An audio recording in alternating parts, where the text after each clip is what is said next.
How the gentle wind beckons through the leaves as autumn colors fall. Hello, and welcome back to the Cinema Lounge podcast. My name is Garrett Inman, and today we're gonna chill, literally, and talk about movies. Today we're talking about perhaps one of my favorite miniseries of all time. One of a show that is very near and dear to my heart, that I have now for the third consecutive year ushered in the fall, ushered in the spooky season and the cold weather in with. And that show, that miniseries, is Over the Garden Wall. I watched it, the entire thing, 2 nights ago. Stayed up till 2 o'clock in the morning in order to do so, even though I had a film shoot the next day.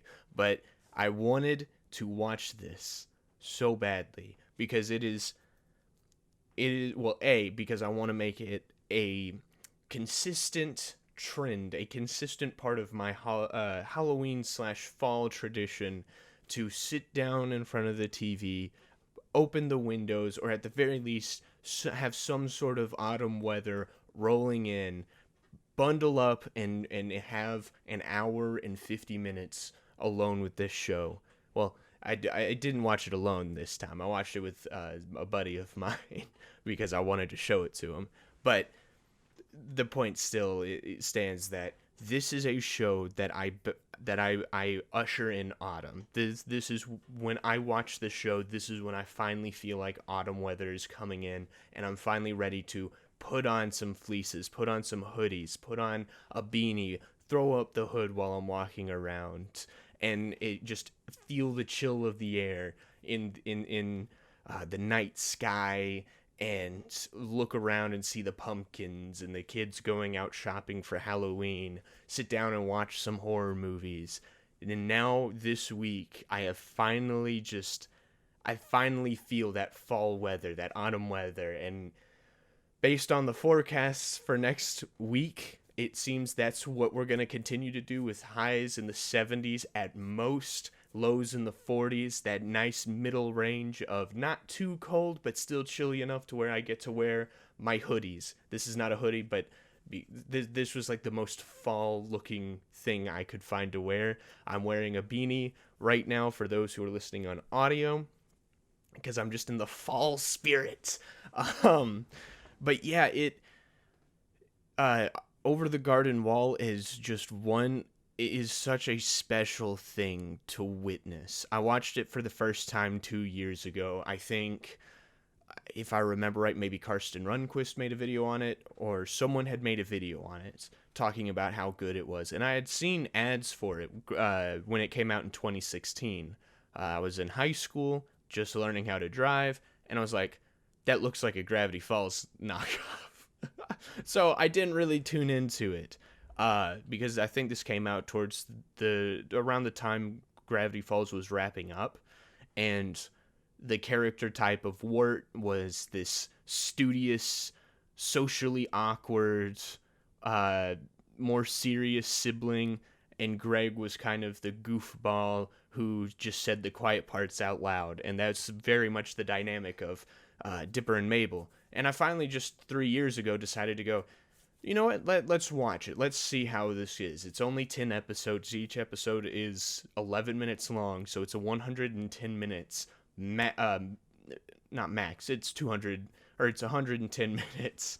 And, you can afford some breaks in there, and it adds up to a feature-length movie. So I was like, why not? Let's watch it. And I fell in love with the show. I watched it last year.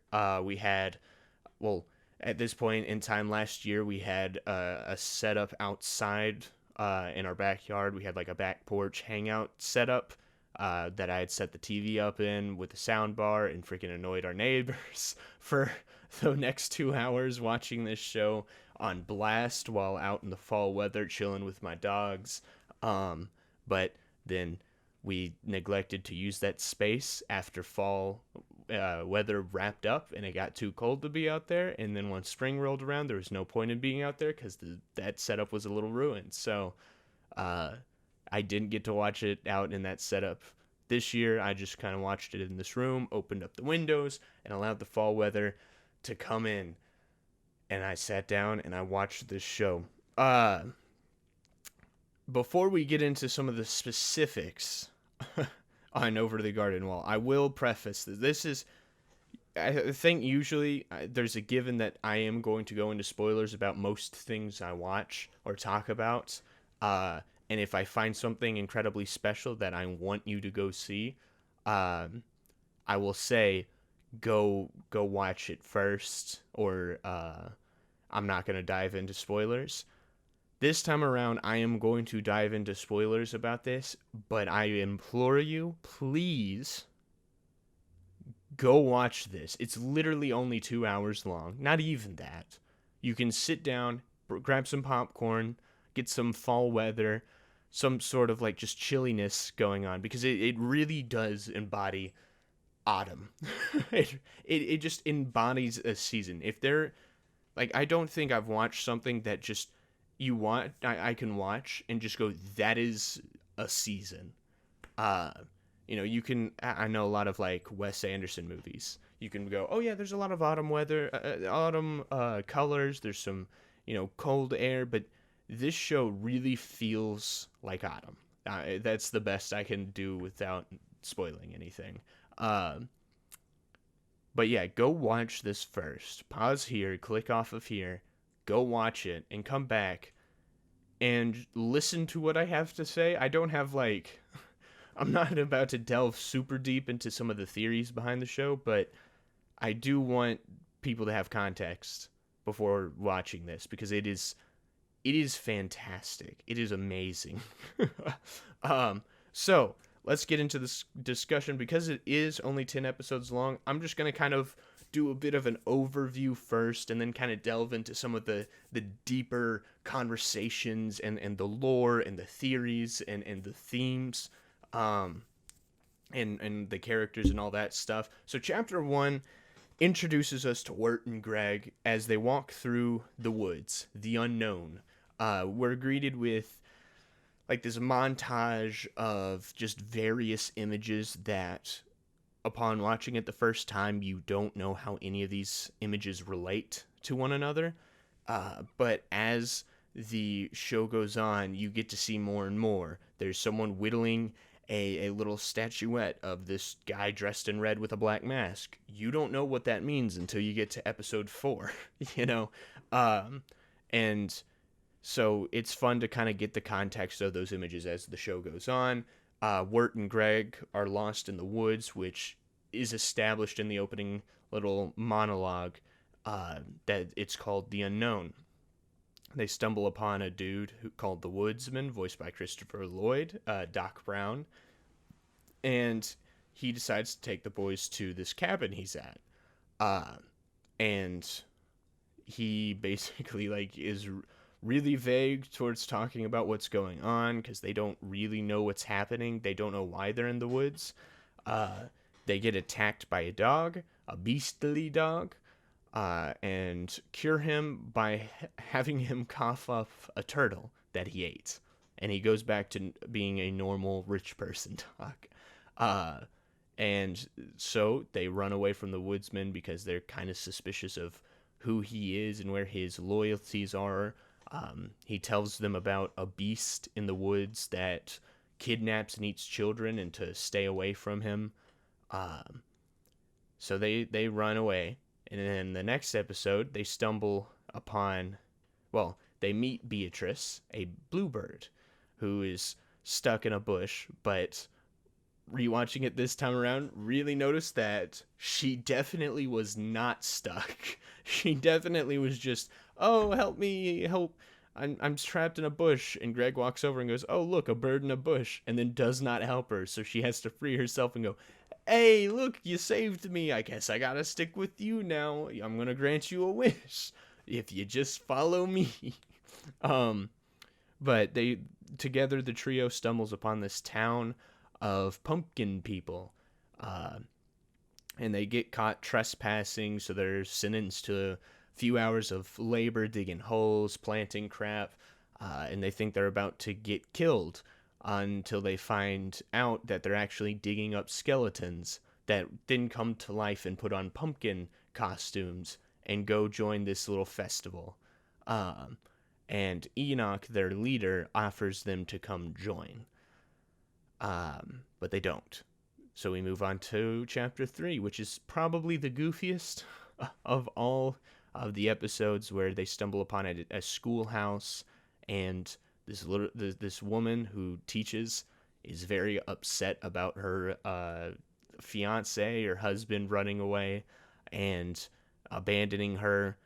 Uh, and meanwhile, there's also a gorilla that is attacking the townhouse. At the end of the episode, you find out that her runaway lover is actually in a gorilla costume and has just been stuck in it. So they celebrate and run off, and in my opinion, it's probably the weakest of all the episodes. It's just a bit too goofy. I don't really think it adds a lot to the overall themes or story of the show. It is the one that feels the most like a filler episode. But there's still some fun to be had. Greg is still fantastic. I love Greg. And you also get the very catchy Potatoes and Molasses song, which I listened to on repeat last year after watching this. And again, it's very catchy. I love it. I love the Potatoes and Molasses song. But yeah, chapter 4. You have the Wirt and Greg and Beatrice ending up at this kind of bar and meeting all the townsfolk there as they sing about their woes or sing about who they are. The most notable one for me is the Highwayman, who is the red dude dressed in red with a black mask, and he's just kind of there looking all shady. Everyone's introducing themselves like, I'm the barkeeper, and this is the baker, the whittler, and all this kind of stuff. And they keep asking Wirt and Greg who they are, like what's your role. And then the Highwayman's just kind of off in the corner, and while Wirt's talking, he just will interrupt and goes, I'm the Highwayman. And Wirt's like, yep, okay, I'm gonna keep going. And he's like, I'm the Highwayman. And then he just starts singing about how he robs people. This show, watching it back this time around, I've noticed that the show has a lot more humor than I remember, and a lot of it is just very fun humor. But it also does get serious after episode 5. Episode 5 involves Wirt and Greg and Beatrice coming upon this mansion, along with a horse that they stole from the bar in the previous episode. And they're trying to see if this guy will give them money so they can get on a ferry to go across the river to get to this lady named Adelaide that the Beatrice the Bluebird is trying to take them to, because Beatrice says that Adelaide will help send them home. So they're trying to get this money. Wirt just wants to ask this poor sap for the money. The guy has been convinced by Greg that Wirt and Greg are his grandkids or something, and they're going to try to swindle the money out of him. Well, at least Greg does. Greg also wants to knock him out and steal his crab. Beatrice and the horse start devising a plan to just rob the man blind. But they have to split up in order to get that done, and coincidentally, the rich man is haunted by a ghost. So Greg and the horse go to help him out with that, while Wirt and Beatrice stay behind. Beatrice to try to rob the place, and Wirt to try to get her to not. And in that episode, you get to know more about both characters, why Beatrice is a bluebird, in terms of like she's actually a human, but got turned into a bluebird, and learning more about kind of Wirt's personality and some of the secrets he's holding on to, where he reveals that he had a crush on a girl but decided not to pursue it. and this dude named Jason Funderburker stepped in and kind of stole his girl. And yes, to adults, that is not a big secret to keep, but this kid is in high school. Not going after a girl because you're too scared to ask her out and she gets, and she ends up going out with another guy, that is something you don't like to admit to people. You don't like admitting you have feelings for folks in high school. It's really weird. um, but it's a fun, goofy episode that ends with them leaving the horse behind to go on the ferry. Uh, but the issue is Greg decides to trash the money they get.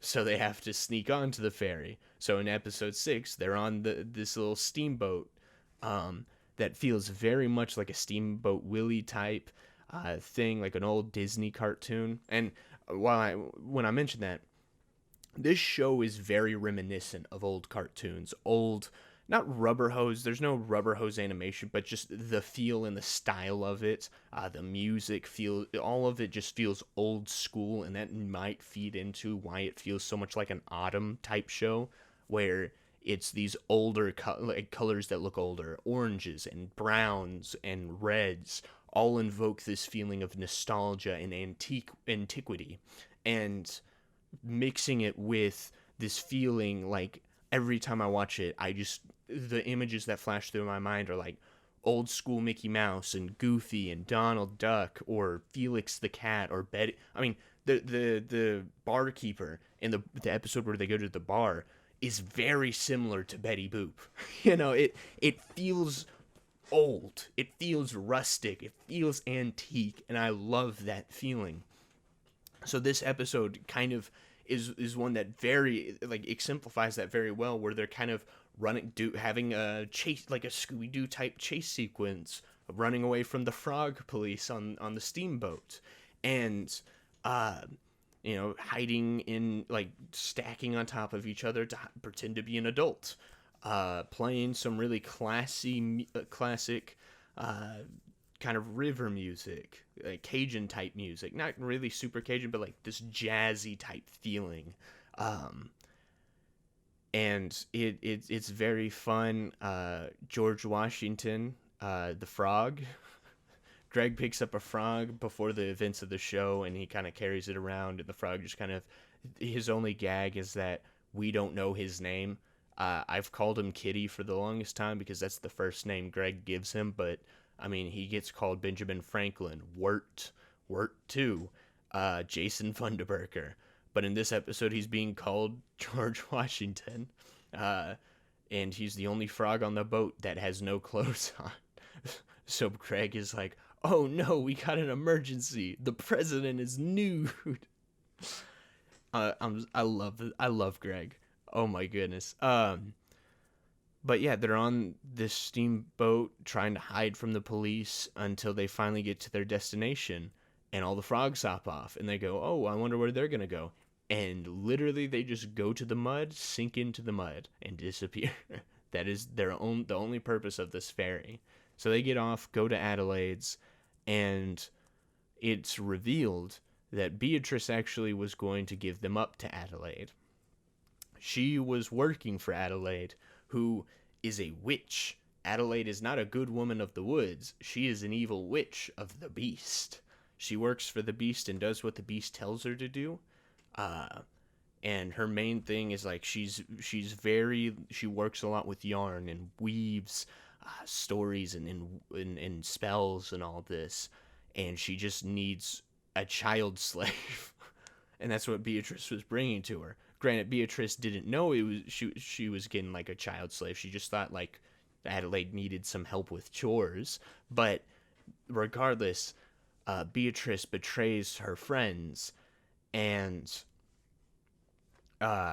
in order to get this pair of scissors from Adelaide, Adelaide's going to give her this pair of scissors for turning in the boys so she can go home and turn her family back into humans, because she threw a rock at a bluebird. The bluebird cursed her and her family, so her and her entire family turned into bluebirds. So this was all for her family, but clearly Wirt is upset about this. He breaks himself and Greg free and run away, and Adelaide dies. Adelaide is she likes to be in her cabin because to her the night air is very poisonous and toxic to her. So her being exposed to the outside, to nature, kills her. Um, and it gets that in that scene's kind of dark. But now in episode 7, Wirt and Greg are on their own.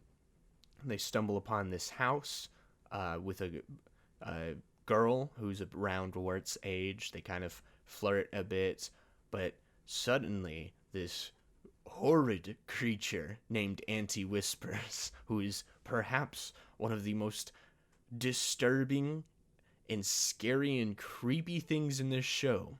She comes in. She's voiced by Tom Curry, by the way. That's his name. I'm pretty confident. Let me check. I don't like being wrong. Tom Curry.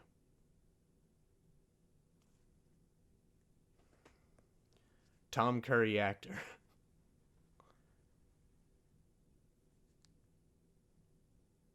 Daggum, this dude's old. Holy crap. Hold on. Tim Curry. Not Tom. Tim Curry. See, I knew I was wrong on the name. Tim Curry, who is one of the most entertaining people in Hollywood. If you want to get a good grasp of like how great this man is, watch the It miniseries. Watch any of his voice work. Off the top of my head, I think he was in Fern Gully. And watch Clue. First off, Clue is one of the most underrated movies of all time. I will stand by that. I don't see anyone talk about it. It never comes up in conversations of great movies, great comedies, great mystery movies. It is one of the best whodunit mystery comedies I've ever seen. It is so funny. It is so entertaining. And the constant cat and mouse game of trying to figure out who did it, because the movie is based off of the board game where you don't know who did it because the game itself assigns who the culprit is and who the victim is. So they make a whodunit movie based on the game where in any given session the culprit and the victim are different. And they take that and execute it to perfection in terms of how they reveal who the culprit is. It's genius. And Tim Curry ties it together with a brilliant, freaking hilarious performance. He was also in Home Alone 2 as one of the hotel people, the main hotel guy. And he's hilarious in that movie. He is such a funny actor. But and he's also famous for the Rocky Picture Show. The Rocky Horror Picture Show. I haven't seen it, but that people really like him in that role. But holy crap, this dude was born in 1946. He was born back in the 40s. Holy crap, this man's getting up there in age, and he's been in some great stuff. Golly.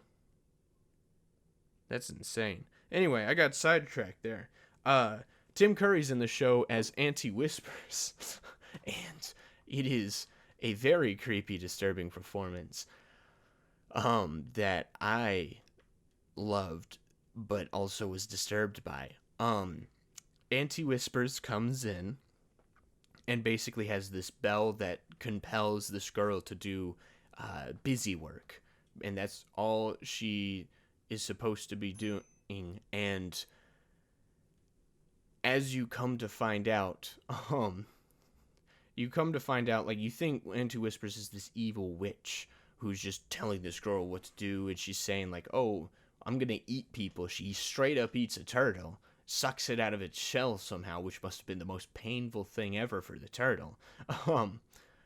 And so they decide to free this girl, but you come to find out that the girl's actually possessed by this evil spirit, and unless she busies herself, the evil spirit will take over and begin eating people. My only question is, Auntie Whispers, Auntie Whispers could have stopped it. They steal the bell from Auntie Whispers and basically rings the bell and says, "Hey, get out of this girl." And the evil spirit leaves. And I'm like, "Dang, Auntie Whispers, you like they really tried to make you sympathetic." But trying to come to find out, no, you're still not a good person. You basically said, "Oh yeah, this my I ward or my niece or whatever is possessed, and I could stop it, or I could make her do chores for all time and just and prevent the demon from coming out that way." So she's still not a good person, but they fit together. They leave behind Auntie Whispers and this girl, and they decide to just help each other in life. And you find out that Auntie Whispers has a sister named Adelaide who died in the previous episode. Um, but yeah, it was a nice, really creepy episode.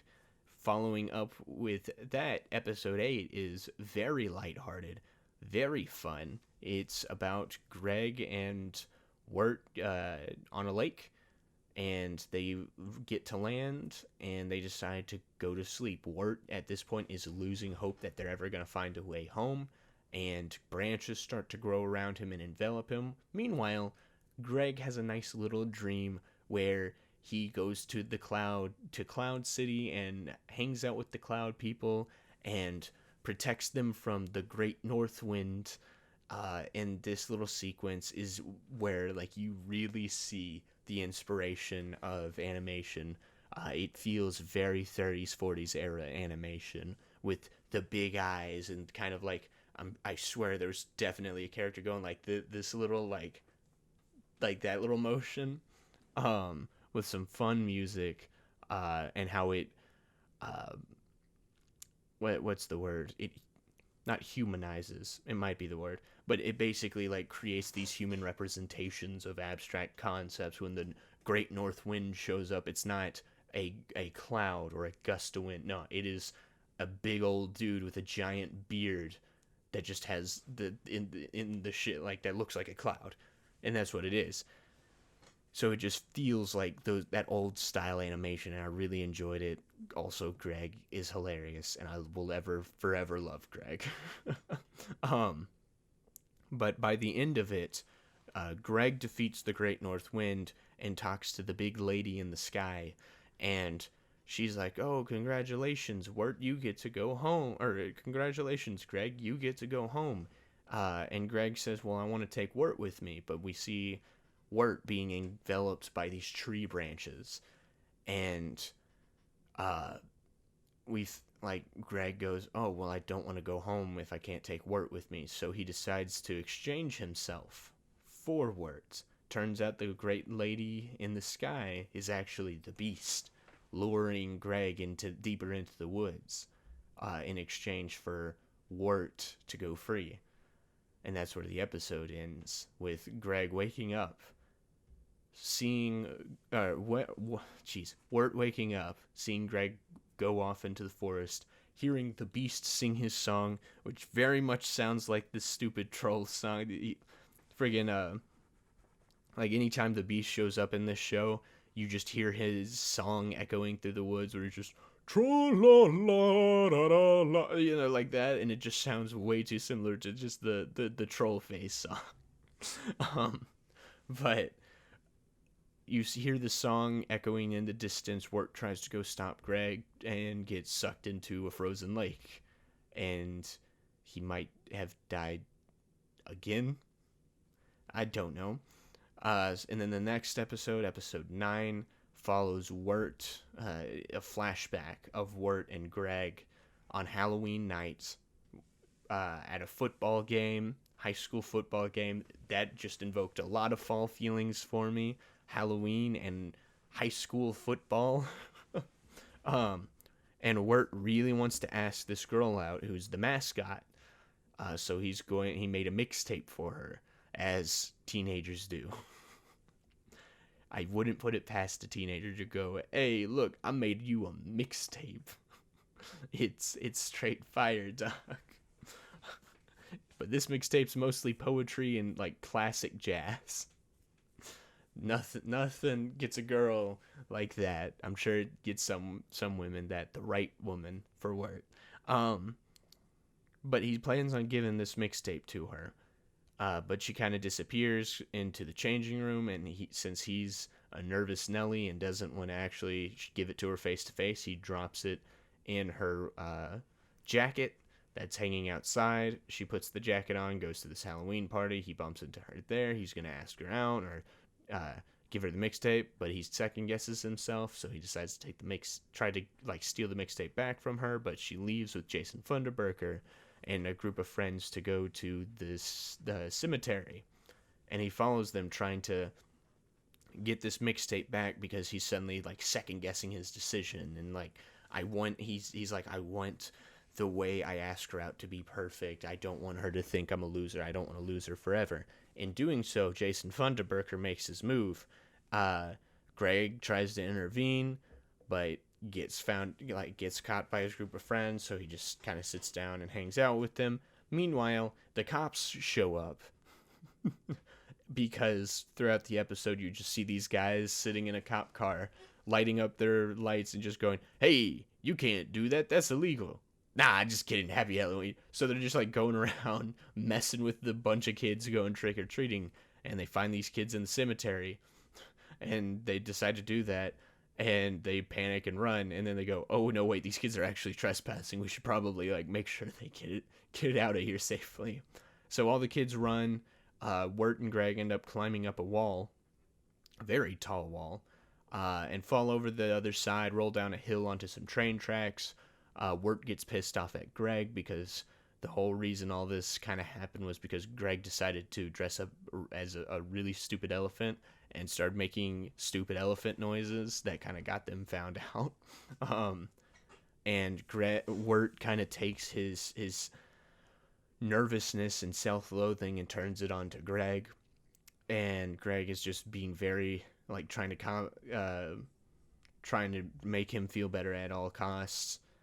Which then results in them arguing on a train track for too long. A train turns the corner, and they jump out of the way, roll down a hill, and into the water. You can make the inference, to kind of tease, you can make the inference they died at the end of this episode. Anyway, Wirt wakes up. He's in a tree surrounded by a family of bluebirds. Ow, my elbow, I'm sorry. So you can easily presume that this is Beatrice's family. And Beatrice had found him and put him in her family's house so they can kind of warm him up and revive him while she goes after Greg and the Beast. So Wirt leaves the tree and goes after him. Episode 10 is the big final confrontation. Everything is kind of fallen into place. Beatrice and Wirt try to find Greg, while the woodsman, who you find out, I think, in chapter 4, who has been working for the Beast, but also doesn't like the Beast. But the only reason he works for the Beast is because the Beast has told him that he's put his daughter's soul into a lantern, and as long as the woodsman keeps that lantern lit, his daughter will live on. And the only way to keep the lantern lit is to cut down Edelwood trees. So that's kind of what's been going on. Meanwhile, the Beast is having Greg do a bunch of pointless tasks in order to wear him down, and he starts turning into an Edelwood tree. But luckily, Woodsman shows up and goes, oh, that's what I'm chopping down. You have taken people, turned them into trees, and I'm chopping them down, grinding them down into oil to burn.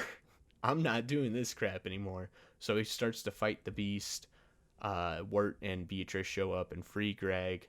And Greg's the sweetest little kid as he's being rescued. And the Beast defeats the woodsman. Wirt picks up the lantern, and the Beast is like, okay, give me the lantern. I will save your brother. I will put his soul in this lantern, and you just have to keep it burning. And Wirt starts to go for it, and he goes, wait, nope. He literally just goes, no, that's stupid. Like, why are you so concerned with this lamp? Why do you want it lit so badly? And then he goes, oh, your soul's in this.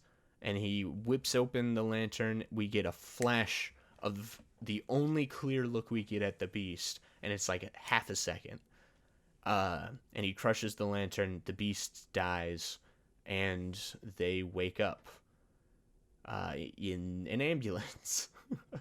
uh, Wirt finally makes his move on Sarah, the girl he's into, and invites her over to listen to his awful mixtape. While Jason Funderburker gets made fun of because he now has a frog named after him.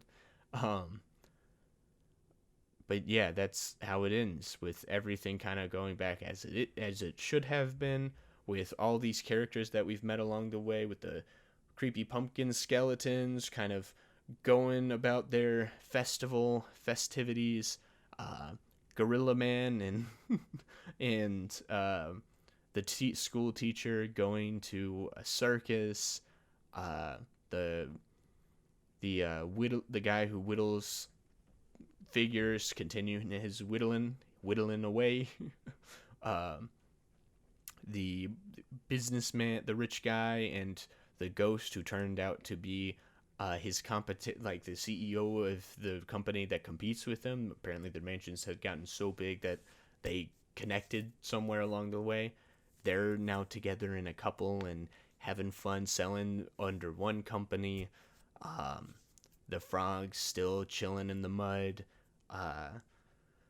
Auntie Whispers and her niece slash ward. It's never really clear if there was an actual familiar relationship there, but doing their thing. What else was there? Oh, Greg returns a rock he stole that he'd been carrying around the entire episode. Is like, and had painted a face on it and kept saying it. That's a rock fact. Turns out he stole that from a neighbor, so he returns it, and that's kind of how the show ends. Um, but yeah, so hearing all that, there is a lot to dive into. It is one of those shows where initially watching it, yeah, it doesn't feel like anything special. It just feels like a fun fall show, and that's basically what it is. But the more you sit and think about it, there is quite a bit of subtext. There's a reason why people continue to talk about it to this day. Um, and it's not because it's just, oh, a fun little show. The best shows that stick around, the best movies and the best TV shows for me that stick around are shows that have very interesting subtext. The Sopranos was something I talked about a month ago. There was a massive amount of subtext to The Sopranos in terms of Tony's mental state, what these dreams he keeps having mean, um, what what do the ducks represent? What does the bear represent? What does Pyomai represent? There is subtext even in the ending of this vague ending. There's subtext there that keeps you intrigued, keeps you wanting to come back to the show, rewatch it, and try to piece some of the stuff together. Even with Breaking Bad, it's a straightforward fall from grace story, but there's still subtext to delve into, whether it be just, I mean, whether it be some of the bear that from the plane crash, I think in season 2, or uh why, like, blue meth, and why what the color blue means in terms of Walter's journey, or probably the most popular thing to break down and analyze is Ryan Johnson's episode The Fly, and peeling back the layers of that and peeling back the layers of the characters. This goes up in that category for me. Over the Garden Wall has a lot of subtext. I kept mentioning the Beast and the Black Turtles. The Beast is probably the character that got the most intrigue out of it. Wirt and Greg are very straightforward. Beatrice, you pretty much know, she was born to a pretty well-off family, a huge family, and she threw a rock at a bluebird one day because she was being a douchebag and got turned into a bird because of it, and has to learn to care for people and be empathetic towards those she sees as below her. And in doing that, she finally gets her family back to being human. Uh, but the character that like you don't know anything about is the Beast. The Beast is in about 4 or 5 episodes of the show, and all he's really doing is talking to the woodsman for most of it. You get one good look at him, and he kind of looks like a living Edelwood tree, where there's like these faces all up and down his body. He has this ugly pig nose, and these antlers. So he's almost like this living, walking Edelwood tree, this soul of many souls. The general theory on the Beast is that he's basically a representation of Satan. The general thought on this show is that the unknown, the woods that Wirt and Greg walk through is hell, or is something equivalent to that, and they're just kind of being tortured, running into these creepy and disturbing things until they finally lose hope and are basically swallowed up by the forest. And because the Beast is kind of the one instructing the woodsman to chop down this forest of souls, there's this general idea that he's kind of supposed to be Satan, trying to offer you temptations and deals and such. And it's not a bad idea, but I think that glimpse of seeing him be like having these souls bursting out of him and like his skin is wooden makes me think, and I read an article on this that kind of speculated on this as well, that he was just a normal man. He was a man traveling through the unknown, traveling to get home, trying to find a way out of the woods, and he didn't get out. But instead of just dying, right, he became so hopeless. And notice when Wirt became hopeless, that was when he started being turned into an Edelwood tree. Greg started to be turned into an Edelwood tree when he took Wirt's place, and he started to kind of lose hope that any of these tasks meant anything, but tried to keep that positive attitude. But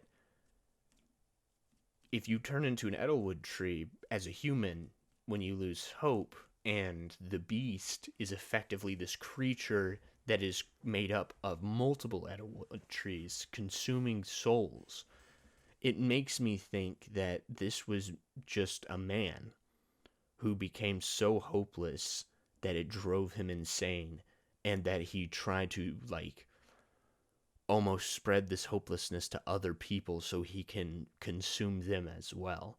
Almost this like the person in the room who's just a negative Nancy all the time and just walks around and is like, ugh, the world today, am I right? Ugh, politics, the country.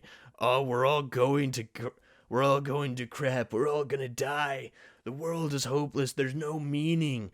And like just constantly talking like that and trying to drag people down with them. Just this toxic personality, this toxic human born out of just kind of tragedy. It makes me think that that's what the Beast is. And I also think that I don't think that the unknown is hell. I think it was this weird purgatory area. I kind of pictured it as you know how in movies when people are dying and they're like, don't go towards the light, and they're like, I see this light in the distance, I'm going to reach out and grab it or whatever. I always had imagined a tunnel with this light at the end of the tunnel, but in this case, you're dying. So I had always imagined that kind of stuff, kind of a more macabre version of light at the end of the tunnel. And I think this show is kind of a representation of that, of people who are nearing death show up in the woods. And it's kind of this final testing. My bad, hit the mic. This final test to see if you are ready to move on and if you're ready to give up on life or if you want to continue to live it. Because when the show ends, you see the woodsman back at a cabin with his daughter. You see Beatrice with her family in this the watermill from the first episode. So you see these people living normal lives afterwards. Um, but during the show, everyone's so hopeless, everyone's so negative. Even the goofy Gorilla Man episode, our school teacher was hopeless. She had lost her man, and she's never gonna get him back. Uh, but then when she does, she regains that hope, and then you never see her again until the final montage where she's at the circus with her boo. Um, there's this giant feeling of hopelessness while you're in the woods. So you can take it as one or two ways. One way, it is this like purgatory area where it's the final judgment of if you completely lose hope, then you are consumed by the woods. You become an edible wood and you officially die. Or if you continue to fight to hold on to that hope and regain that hope of life, will send you back, and you get to exercise that hopeful life, which happens with Wirt and Greg, where Wirt finally goes, no, life is worth living. I'm going to live for my brother. I'm not going to blame everything on him. I'm going to accept responsibility for my own actions and for his. I'm going to protect him at all costs. This is what life is about, not worrying about whether or not a girl is into me or not. And you know what? If she is, I should ask her out anyways, where he almost gets this sense of reckless abandon with the way he lives. Um,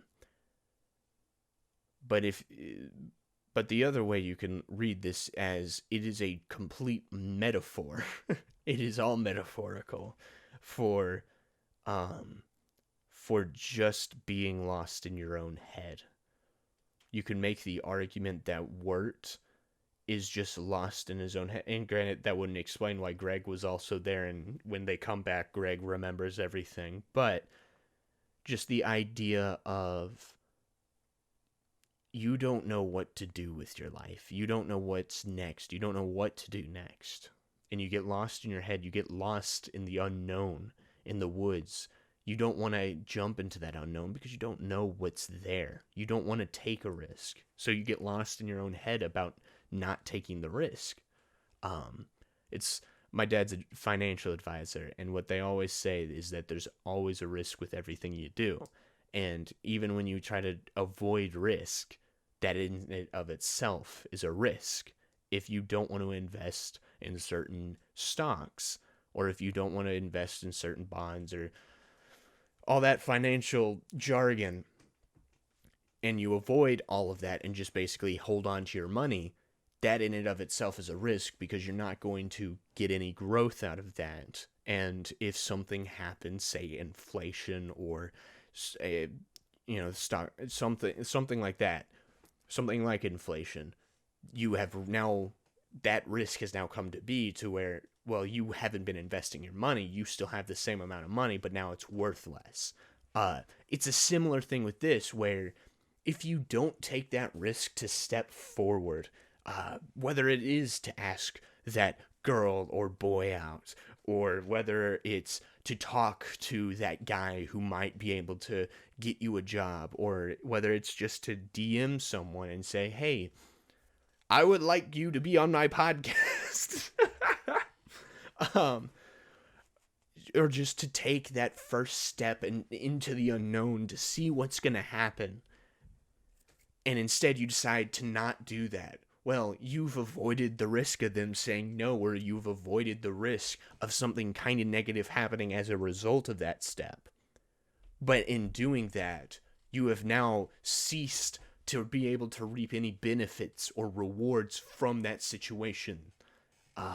You have effectively tied yourself, put yourself into this corner that you can't get out of because you refuse to step out of it. Everyone, and this has been something that I've just like embraced more and more. Every day you wake up, you get out of bed, you accept a certain level of risk in your life. I take a step out the door. I risk getting hit by a bus. There's a risk of, your pants falling down, and your neighbors might see it, and it's going to be embarrassing as hell. Everything you do has a risk to it. You can't just lock yourself away from the world. Um, and you saw that. I'm just because I thought of it, and you saw that with the lockdowns, right? Where people locked themselves away from the world, and suddenly we had these spikes of depression and suicide rates, right? You can't do that. The human nature, you cannot do that. I am one of the most antisocial people in the freaking world. I hate talking to people. I hate talking to new people I barely know, even people I do know. Sometimes I just don't want to talk to people for a day. But I still recognize that I can't just like sit in my chair all day, every day, looking at a camera, and that's my only social interaction I get for the next 24 hours. I can't just sit on my bed and watch TV shows, regardless of how good they are. I can't watch movies, regardless of how good they are, all day, every day. Even like doing something that's relatively healthy, like working out. We got like dumbbells in our basement and a weight bench. I can't just like, oh, well, that will be my workout for the day. I'm just not going to go to the gym. I don't want to risk looking like a buffoon or bumping into this buff dude who could break me like a twig with his pinky. I'm just going to stay home. You avoid the risk, yes, but now you're going to lock yourself in your own head, in your own mind. The mind is a scary place to be. The mind leads you to places that you don't want to go. So you have now risked being trapped in your own mind, being lost in these unchecked feelings and emotions that can lead you down the wrong path. And that's another interpretation of the show is this manifestation of that feeling of being alone in the world and locking yourself alone away from the world, and the only interactions you have with people are your little brother. And I feel this a lot, is a little brother who's way too hyperactive and way too social for his own good and says some weird crap that is embarrassing. I completely feel that. I'm in the same boat. So you want to just lock yourself away from the room, tell them to shut up, and you have arguments with them even though they're just living their own life, and you just kind of want to tuck away and not have that risk of being embarrassed, have that risk of being rejected. You just want to avoid the situation altogether, and that's not healthy. And that's this manifestation of the woods and the unknown. Every minute of your life, you're navigating through the unknown. Every step you take, you're navigating through the unknown. I don't know what's going to happen to me the minute I click end record. For all I know, the audio file for this will get corrupted, and I will either have to completely record this all over again, or I'm going to have to delete it. And this is the 4th time I've recorded this episode. It might happen. No, I'm kidding. That's a complete joke. This is my first time recording it, but that would be hilarious if that was a scripted thing I was saying. But, everything is a step into the unknown. Putting this episode out is a step into the unknown. Making this show is a step into the unknown. I have 9 subscribers. I don't know if I'm ever going to grow again. I don't know if I'm ever going to get to double digits on YouTube in terms of subscribers. I would love it, but I won't know unless I continue to upload or I continue to try to change the way this podcast works, which has been really hard because I've been busy all the freaking time. I had a 9-hour film shoot yesterday. That's a side track. That's a side tangent I should not be having right now. But the point is, everything's the unknown. We're always navigating through the woods, the unknown. And because Wirt locked himself away from just basics of life in terms of embracing the unknown, he got lost in it. He got lost in the unknown. He has trapped himself there and has brought his brother down with him.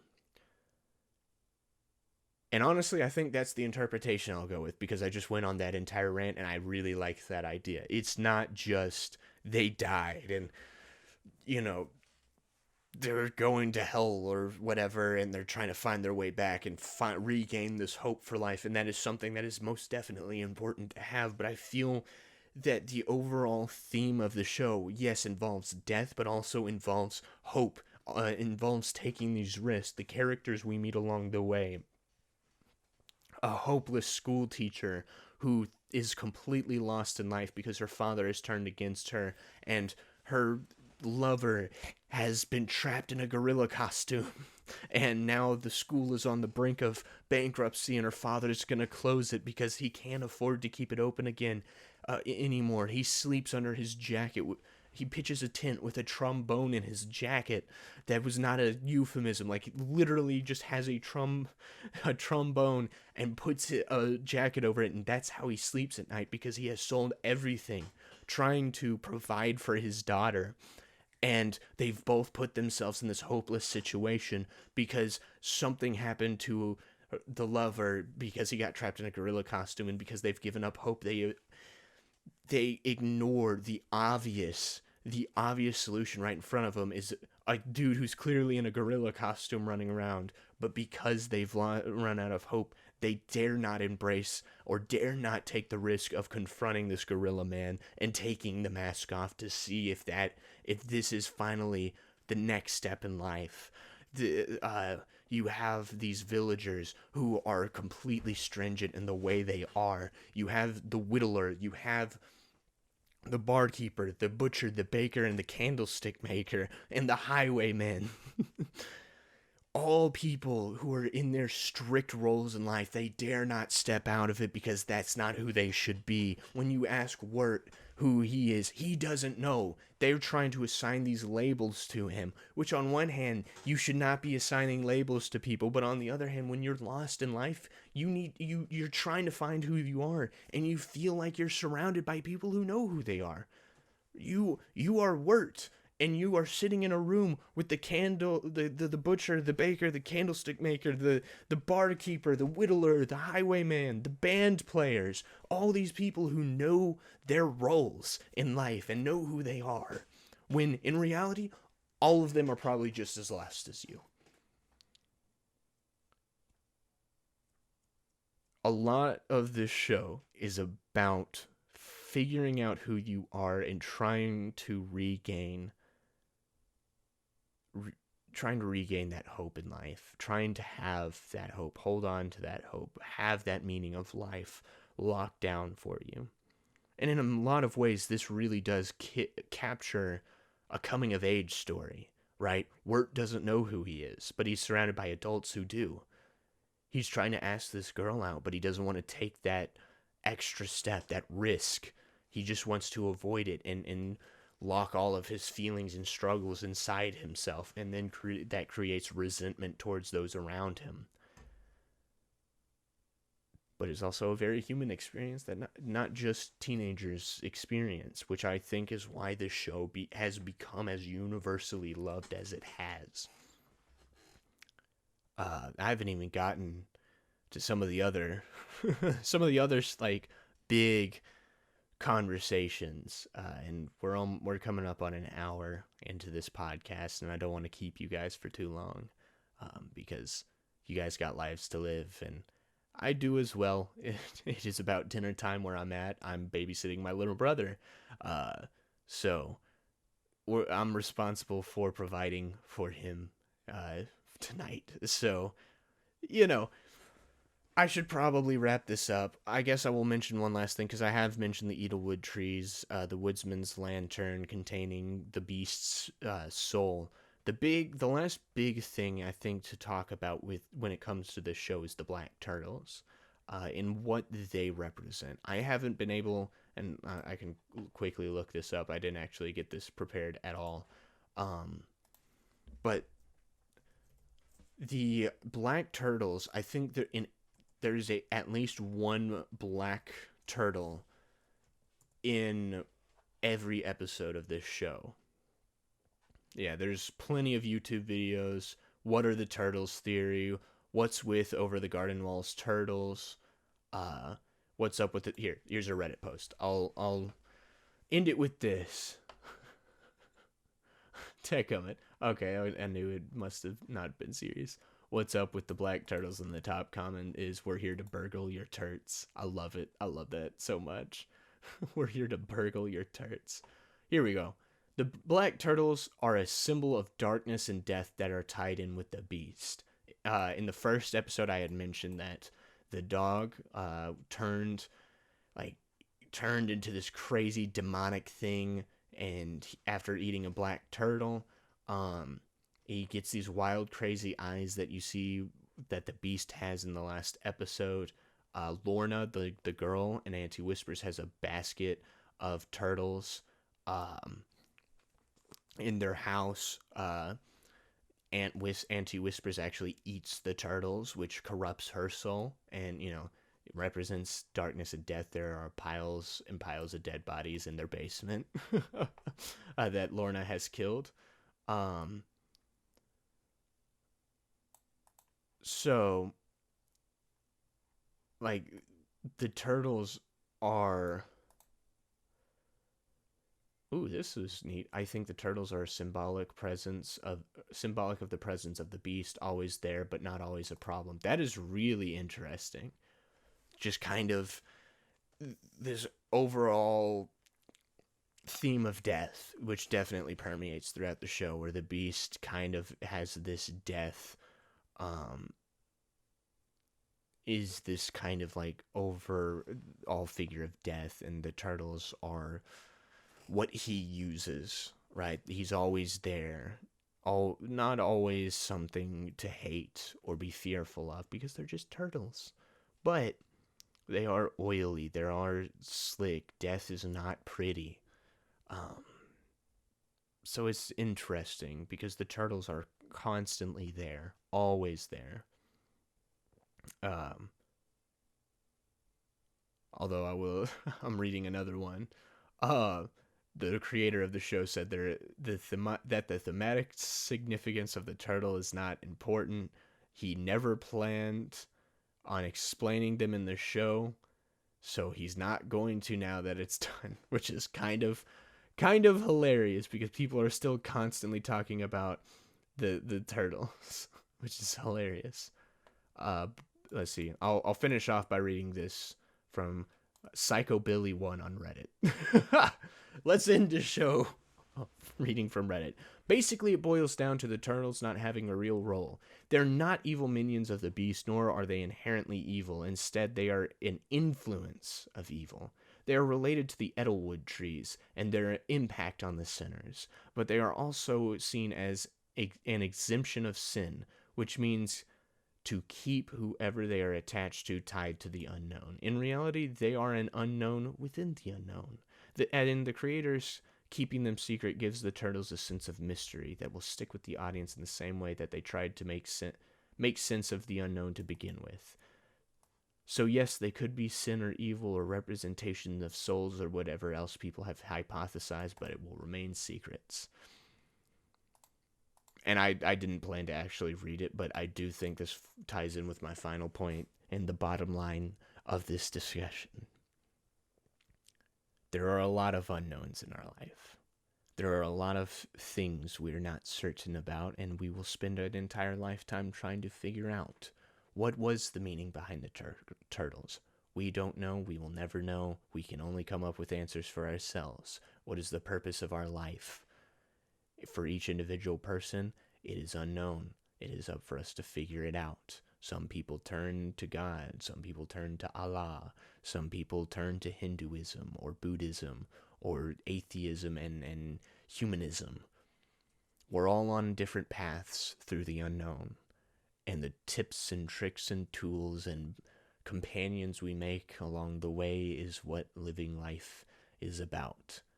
But also because I'm a Christian, it's about spreading the good word of Jesus Christ, our Lord and Savior. And that has been my making sense of the unknown of life and using that as my guide, the Bible and God and the Lord as my guide through the unknown. And I would encourage you to find your own guide. I would love for it to be God, but it is important to find your guide through the unknown. Find the companions you will bump into in the woods to help you along your way. But there are always going to be those who are here for you and will love you and will hold your hand and guide you down the path into the unknown. It is important to embrace it, not fear it. If we fear the unknown, that's what gives it power. Thank you for watching. that was That felt like an ending of a sermon or something. Holy cow. All right. We have now crossed the hour barrier. It is now 5:11. I'm getting freaking hungry. So, I'm going to wrap this up really quick. Let's get into our weekly recommendations. Go watch Over the Garden Wall. If you didn't and decided to listen to me spoil like literally everything, good for you. Go watch it. Like, still, go watch it. You definitely have an hour and 50 minutes of your time to kill. You worthless bum. You spent an hour listening to me, so I know you have the free time. Insult my viewers. That's how we do it here on the Cinema Lounge. Let's get into the weekly recommendations. The first thing I'm going to recommend to you is something I literally watched 2 hours ago. Not even that, probably. Actually, no, definitely a little more than that. I watched it today, and it is. Hold on. It is Black Christmas. We're continuing our spooky month horror recommendation trend, and we're going to start out with Black Christmas, which also doubles as a Christmas movie with kids singing Christmas carols on the front porch and holiday cheer in the air, but also death. It's about this group of sorority girls who keep receiving these crank calls, and they try to figure out who's been calling them. And as they do, this killer stalks through their sorority house, picking them off one by one. Except it doesn't sound as goofy and stupid as that. Like, by all accounts, this should have been a generic and, like, just blah slasher movie. I'm someone who loves slashers. I love Halloween. I love Friday the 13th. I love Scream. Even like not as good slasher movies. There's a movie that came out in 1982 called The House on Sorority Row, which is basically a ripoff of this movie. After that, I've kind of decided after watching this, because it hits very similar plot beats but doesn't do it as well. I still enjoy the movie. It's not a great movie, but I love watching it. But this movie, there was something like just extra, I think, that they added to the formula. It's not just a dude in a mask with his pointy weapon going after these poor innocent women, right? Who their sins are having sex before marriage. Ooh, so they deserve to die, and then the virgin lives and defeats. No, that's not what this movie is at all. It really isn't. I don't want to spoil much of it, but it ends on a very vague note and a very eerie note. I think there's some genuine scares. We get, in the poster, we have a glimpse of the killer's face. But at the end of the day, it's kind of a whodunit, but twisted in with this feeling of paranoia and our main character trying to figure out who she can trust. We have great characters. Margot Kidder's in this, who played Lois Lane in Superman. She does a great job. We have cop characters that we actually follow, and there's a feeling of camaraderie around them and personality. Our main cop is a very emotional man who wants to help these girls out, but he's surrounded by a dude who doesn't take anything seriously and laughs at everything. He finds everything hilarious. And then you have a guy who's on the front desk who's incompetent as crap and thought 118 or what 1-800 fellatio was a legitimate number, which was hilarious. There's some good like bits of humor, but there's just this weird this mystery, this sinister uneasy mystery as to how the events unfold, and I thought it was really good. It is definitely up there as one of the best slashers of all time. They delve into certain themes in terms of how a couple deals with an unexpected pregnancy and the abortion debate around that I think is handled pretty well. That doesn't try to take a side, but instead show how two humans would naturally how they would naturally feel about it in that instant, while trying not to make either person out to be evil. And I think that's perfect, especially for times like these where it's you have to be for or against something, and there's no gray area. Even with the topic of abortion, which I have a very strong opinion. It is one of the very few political topics in which I have a very hardline strong opinion on, but I don't think everyone on the opposite side is freaking evil as crap.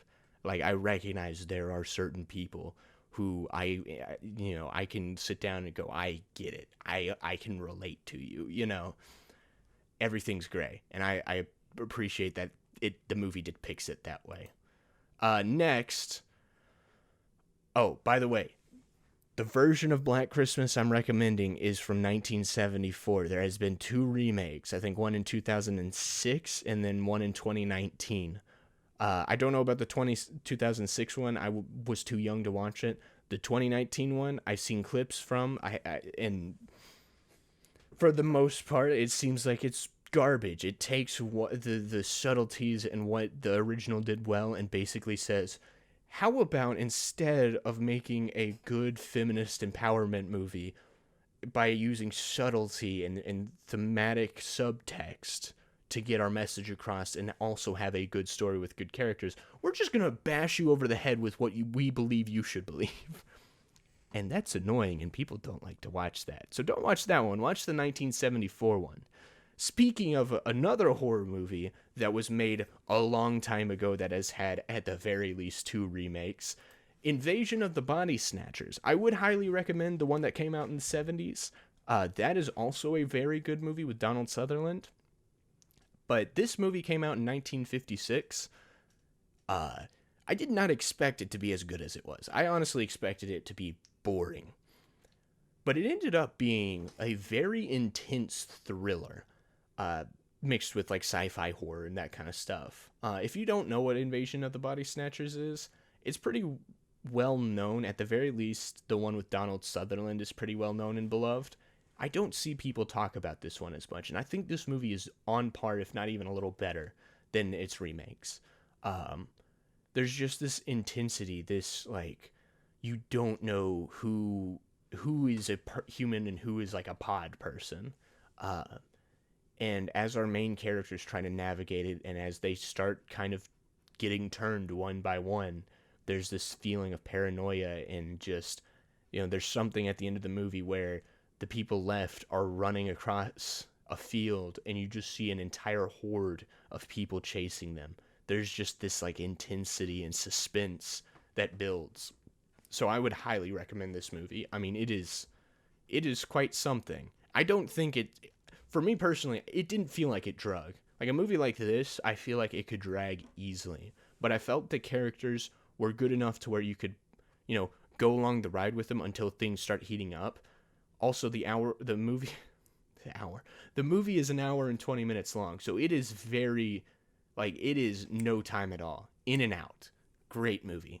Love it. And finally, my final weekly recommendation for this week in Halloween. I really wish I edited these things because I feel so stupid after doing that. Holy crap. It's Mayhem. We went from two like old movies that have been remade over and over that had this really horror bent. Mayhem, the only thing that could probably count for it being a horror movie is that it was on Shudder. It is more like a bloody action movie that has some horror tinges to it. It's very topical nowadays. It came out in 2017, but the whole premise is that there's a global virus and that the CDC has decided to put an entire building into quarantine. So there's that. But the movie's about this virus having this viral breakout in this office building, and this virus basically inhibits these synapses in your brain that enable you to exercise self-control. So it causes people to just give in to their base instincts and become basically animals. So if they get, a certain, feeling something for one of their coworkers, they're just going to go for it instead of, being a civilized human being and trying to ask them out first, at the very least taking them to dinner first. If you get pissed off at someone and you really want to slit their throat, you're gonna do it if you have this virus. There's no self-control here. It is a bloody good time. It is absolutely insane. Stephen Yeun is fun as crap. Samara Weaving, slowly becoming one of my favorite actresses currently active in Hollywood. She's so much fun in this. It's a very fun time. Some great kills. And also commentary on the evils of companies and monopolies, which is now pretty much like the status quo. It's a good movie. I still recommend it, but it annoys me to no end when people are like, "Oh yes, a movie about the evils of capitalism," and I'm like, you say that like it's something new. Almost every other movie nowadays is trying to bring down capitalism. Like, come on, get some new material.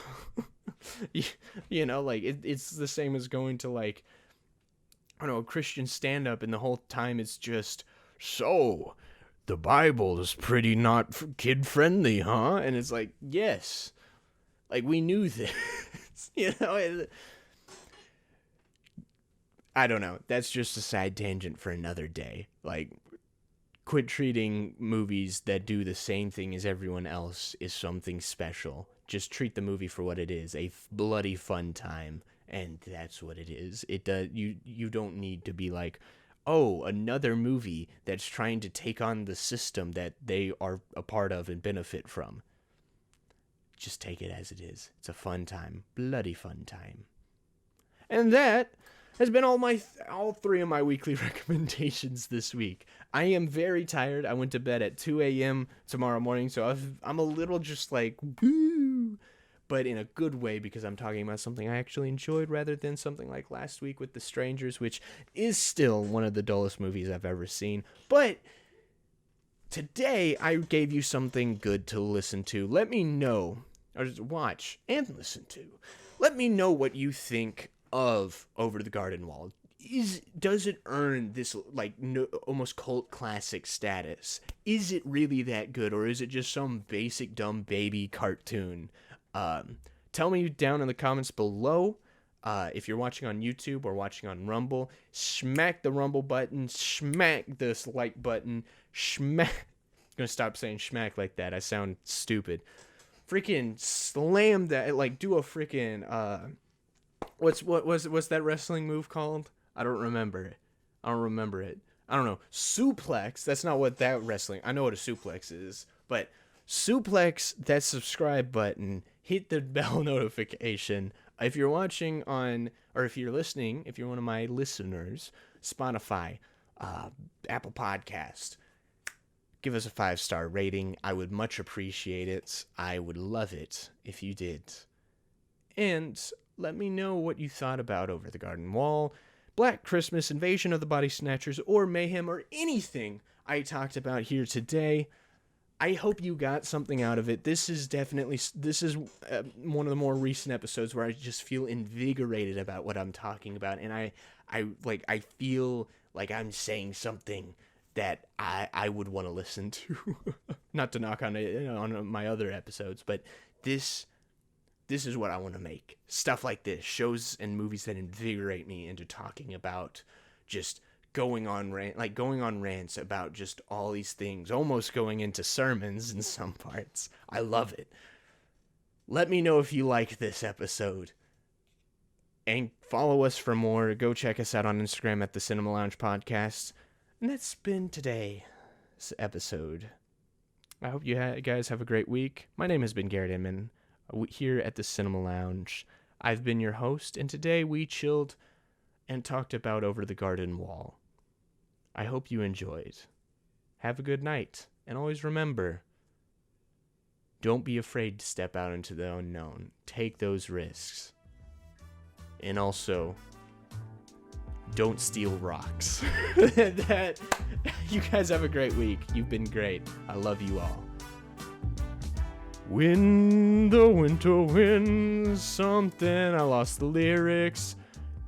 You know what it is.